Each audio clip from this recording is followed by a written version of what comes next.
ఏమైంది కన్నా? టైం 3 అవుతుంది. ఒంటరిగా ఇక్కడ కూర్చొని ఏం చేస్తున్నావు?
దేవా, ప్రజెంట్ నేను ఫేస్ చేస్తున్న పరిస్థితిలో ఇదిగో నిద్ర కూడా పట్టడం లేదు.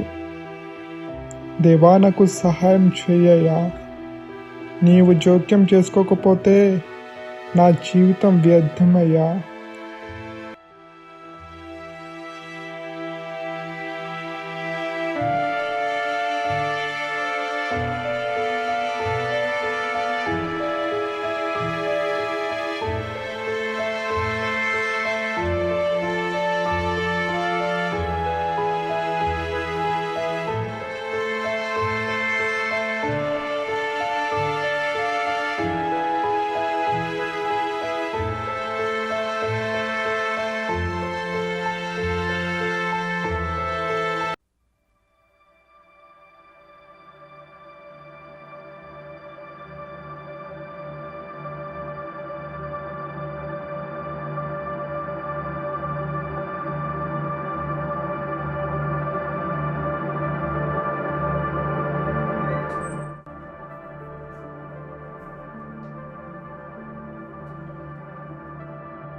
ఏమైంది కన్నా?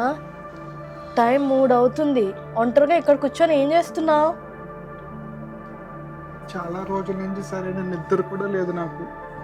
చాలా రోజుల నుంచి నిద్ర లేకపోతే నాకు చెప్పాలి కదా. ఏం ఆలోచిస్తున్నావు? I have lot of tensions in my mind.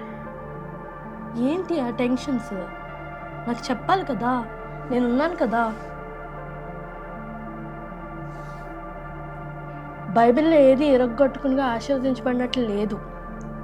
యోబు సైతం శోధించబడ్డాడు, దేవునితో నీతిమంతుడని సాక్ష్యం పొందాడు, తర్వాత సువర్ణంగా మారాడు.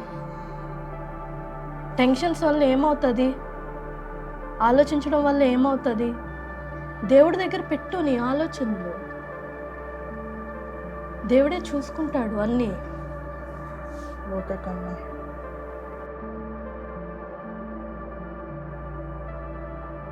ప్రే చేసుకుందామా? Pray. Our gracious Heavenly Father, we come into your presence to glorify you and worship you and surrender our thoughts into your hands. You're a God who listens to our thoughts, who listens to us. Oh Father, as it says in Leviticus chapter 26 verse 6, that nobody has the authority to fear you when you're asleep. You are an authority over our sleep, over our life, and over everything that we do. You are the head of our thoughts, O Master Father. Help us, guard us, O Father, as my husband has a lot of thoughts going on in his head and so many depressions that he's thinking of, Father. If he cannot share it with me, may he share it with you, Father, Lord Jesus. You know the answers to his heart, the answers of his thoughts, O Father. We believe that you have heard our prayers and will give us a peaceful sleep, O Father. We glorify you, worship you, and surrender this prayer unto your name. In Jesus' mighty name we pray. Amen. ఈ రోజు నీ స్థితిగతులు బాలేదని బాధపడుతున్నావా? పేదరికంలోనూ దరిద్రంలోనూ ఉన్నానని ఏడుస్తున్నావా? ఏమోనండి, ఏమి జరుగుతుందో తెలియట్లేదు, రేపు నా బ్రతుకు ఏంటో నాకు అర్థం కావటం లేదు అని నిశ్చయత స్థితిలో ఉన్నావా? ప్రభు వైపు చూడు. హన్నా దేవుని సన్నిధిలో తన హృదయాన్ని కుమ్మరించుకున్నప్పుడు దేవుడు హన్నా జీవితంలో బలమైన అద్భుతాన్ని జరిగించాడు. నిన్ను నేలమట్టి నుండి లేవనెత్తి ఉన్నతమైన సింహాసనము మీద కూర్చోబెట్టగలిగిన వాడు దేవుడు మాత్రమే. ఆయన యందు విశ్వాసము ఉంచు, పరిపూర్ణముగా ఆయన్ని ఆరాధించు. నీ హృదయంలో ఆయనకు చోటు ఇవ్వు.